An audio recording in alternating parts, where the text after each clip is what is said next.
Já estamos de volta aqui com o Gazeta Entrevista e neste segundo bloco nós vamos falar da Páscoa, essa data comemorada, qual o sentido religioso da Páscoa. Já já a gente vai aprofundar esse tema. Olha, antes deixa eu falar aqui da Record Pharma e do Barriga Verde, que prepararam uma super novidade para você, é a promoção do carrão. Nas compras a partir de R$30 na Record Pharma ou no Barriga Verde, você ganha um cupom para concorrer a esse carrão que vai aparecer aí na tela. É uma Sportage novinha, 0 km, esperando por você em toda a rede Record Pharma e no Barriga Verde. Só não vale para as compras de medicamentos na Record Pharma em respeito à legislação. Os demais itens você pode comprar e concorrer à vontade a partir de R$30. No Barriga Verde, da mesma forma, em todos os itens, a partir de R$30 em compras, você ganha um cupom para concorrer a esse carrão. Boas compras e boa sorte. Eu vou receber aqui agora o pastor Breno Nascimento. Por favor, pastor. Ele que é teólogo e um estudioso desse tema da Páscoa. Seja bem-vindo, pastor. Fique à vontade. Obrigado, um prazer estar aqui com vocês. Prazer é nosso recebê-lo. Essa sexta-feira da Paixão, em que a Igreja Católica, tradicionalmente, desenvolve a sua programação religiosa.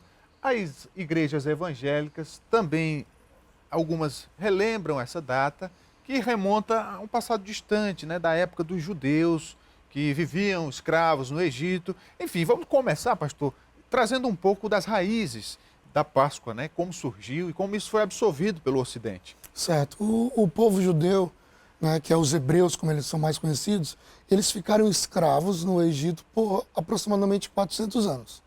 E chegou um momento em que Deus chamou um homem chamado Moisés, né, inclusive é um tema de um filme que passou há pouco, né, aquele de Êxodo. muito sucesso de bilheteria, muito sucesso, né? Exatamente. O Êxodo. Né? Exato, fala muito sobre isso. E Moisés foi levantado e as estratégias que foram usadas foram 10 pragas que vieram sobre o Egito. Na última praga seria a praga da morte dos primogênitos, onde os primogênitos morreriam de todas as pessoas. Mas Deus falou para Moisés, a falar para o seu povo, que passasse sangue de ovelha nas portas, e por onde houvesse o sangue na porta, a família iria ficar poupada da morte do primogênito. E assim aconteceu, né? À noite, quando o anjo da morte veio, na casa onde tinha sangue na porta, era pulada e ia para a próxima casa. E assim em todas as casas. De tal forma que o livro de Êxodo, no capítulo 12, diz que quem não tinha sangue na porta, morreu um primogênito. Quando eles saíram, o faraó deixou eles saíram e Deus falou, olha, vocês avisem para os filhos de vocês e para todas as pessoas que isto é a Páscoa, que significa a passagem, e comemorem sempre isso. E como que a cultura ocidental, religiosa, tradicional, absorveu essa comemoração? Exatamente. Então, daí, essa história começou a ser contada de pai para filho e começou a ser comemorada.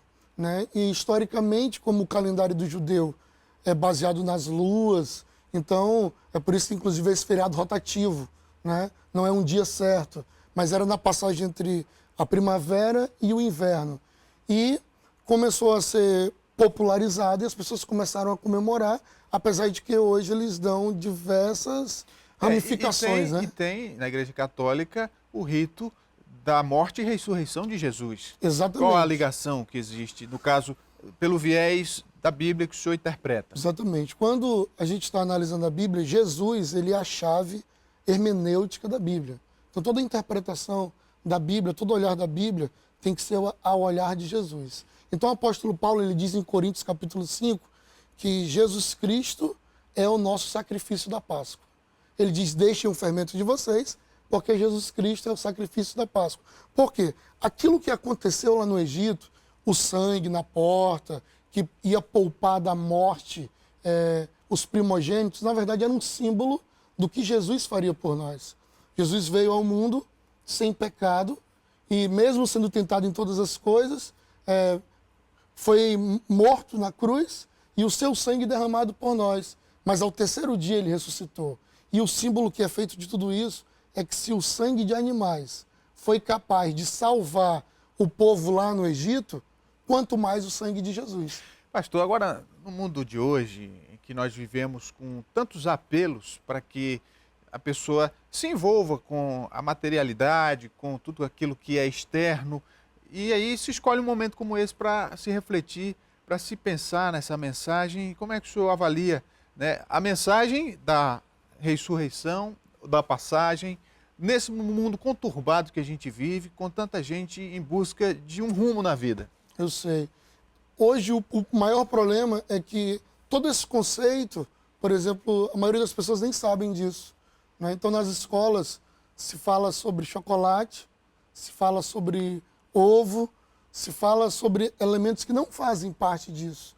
Quando, na verdade, se essa reflexão fosse voltada para Jesus, para o que Jesus pode representar para a humanidade, o que Jesus pode fazer por ela, né? Salvar do principal problema, que é o pecado, que foi isso que ele veio salvar, seria completamente diferente. Mas hoje, inclusive, por conta desses elementos não serem bem entendidos, existem igrejas que não querem mais comemorar ou lembrar da data, né? Tem um teólogo chamado Augusto Nicodemos, que ele diz que nós podemos, nessa data, comemorar do jeito certo, ou simplesmente esquecê-la, ou tentar resgatar os elementos originais do sentido verdadeiro. Ganhou um apelo muito comercial também, né? Completamente comercial. Hoje o que se fala mais, como o senhor falou, é chocolate, Exatamente. é ovo, é coelho. Exatamente. Algo, aliás, que não tem muita ligação. O senhor identifica de onde surgiu esse elemento, o coelho da Páscoa, o ovo da Páscoa? Existem várias teorias para esse surgimento, né? Mas, na verdade, a maioria das festas cristãs, né, elas se casaram com festas pagãs. E aí começou a misturar essas teorias. Então, tem teorias que eles trazem dizendo do ovo, que é o nascimento, que é o surgimento, né? Mas, na verdade, analisando historicamente, não tem nada a ver. O sentido do Novo Testamento em Jesus também é completamente diferente disso. E aí vive a questão como o Natal, mercadológica por trás de tudo isso, só para intensificar o comércio. Quando se fala de religião, a gente trata de um tema muito delicado que envolve a fé das pessoas, que envolve a sua atitude mais íntima, e a Igreja Católica tem um dogma que é a questão de não se ingerir carne nesse período. No caso, o senhor, como um pastor evangélico, como é que vê esse momento do ponto de vista de coisas em que o ser humano muitas vezes faz, no entanto se acha um pecador por fazê-lo? Certo. Né? Algumas consciências assim foram passadas até como peso sobre as pessoas. Se formos analisar o texto lá de Êxodo, aconteceu isso. Ele falou de não comer carne, ele falou de não comer algumas comidas, mas o indicativo era para Jesus. O sangue era o sangue de Jesus. Os símbolos eram os símbolos de Jesus. Há pouco tempo mesmo, outras religiões que proibiam, falavam, não, mas o pobre pode, e esse ano vai poder. Olhando para a Bíblia, não existe de poder para um povo, para outro não. Um ano poder, outro ano não poder. Então, analisando a palavra, não existem restrições sobre o que comer, sobre o que fazer. E uma coisa muito presente hoje na sociedade, e isso envolve não só a religião, mas as atitudes, o comportamento do ser humano de forma geral, que é, às vezes, a pessoa criar uma justificativa para algo que ela faz e, de repente, tem a reprovação de si mesma ou da sociedade. É tentar dar uma explicação, muitas vezes absurda, para algo que não é bom, né? Como é que o senhor vê essa atitude do ser humano de distorcer fatos, de distorcer uma mensagem para justificar a própria condição? Muitas vezes o que acontece é cada um usando da maneira que vai ficar melhor para ele. Ele usa essas armas para se defender, né? E para se esconder de muitas coisas. Então, a Bíblia mesmo é talvez um dos instrumentos mais utilizados para criar tantas heresias, tantas outras religiões, e as pessoas se esconderem atrás dela, né? Às vezes para fazer pessoas escravas delas de alguma maneira. Pastor, nesse momento em que as pessoas estão nos acompanhando, nessa sexta-feira, né, que muita gente, de fato, fez uma pausa, né, um feriado, em que as pessoas guardam um momento para essa reflexão. Qual a mensagem que o senhor deixa? A mensagem principal desse momento da Páscoa é que Jesus, ele é a salvação para a minha família, para a sua família, que o mundo precisa. Jesus é muito melhor do que o sangue de bodes, do que o sangue de carneiros. E esse é o melhor legado que nós podemos deixar para as nossas famílias, para os nossos filhos e, com certeza, para a sociedade. Muito bem. Agradecer aqui a presença do pastor Breno Nascimento. Muito obrigado, pastor. Obrigado, foi um prazer. O Gazeta Entrevista vai para o intervalo comercial. A gente volta daqui a pouco com mais uma boa conversa. Não saia daí. Até já.